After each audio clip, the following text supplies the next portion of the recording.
Tokyo para Olympic में भारत की अवनी लेखरा ने शूटिंग में गोल्ड जीतकर इतिहास रच दिया है।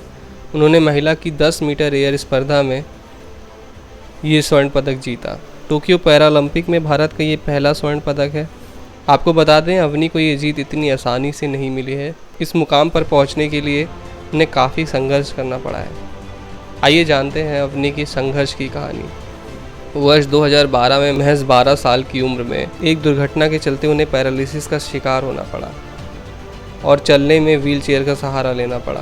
लेकिन अवनी ने कभी हार नहीं मानी और आगे बढ़ने का ठान लिया।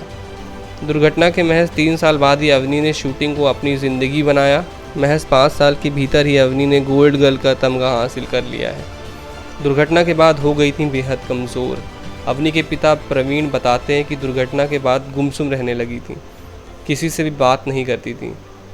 वो पूरी तरह डिप्रेशन में चली गई। उन्होंने कहा कि भीषण दुर्घटना के कारण उनकी पीठ पूरी तरह काटनी पड़ी। इतनी कमज़ोर हो गई थी कि कुछ कर नहीं पाती थी, यहाँ तक कि कोई हल्का सामान उठाना मुश्किल हो रहा था।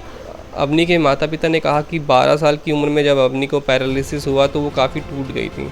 उस समय सोचा कि अवनी को किसी खेल से जोड़ा जाए और काफ़ी सोच विचार करने के बाद मैंने उसे शूटिंग में हाथ आजमाने को कहा।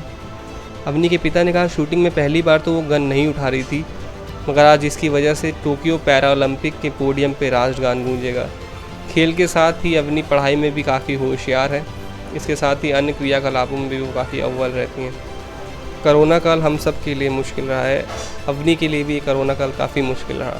कोरोना के चलते अवनी को पिछले 2 सालों में काफ़ी कठिनाइयों का सामना करना पड़ा। इस दौरान उनकी प्रैक्टिस पर भी काफ़ी असर पड़ा। पैरा ओलंपिक की तैयारियां कर रही अवनी घर पर ही टारगेट प्रैक्टिस कर रही थी। साथ ही साथ उस समय से उनका गोल्ड पर ही निशाना साधने का ही लक्ष्य था।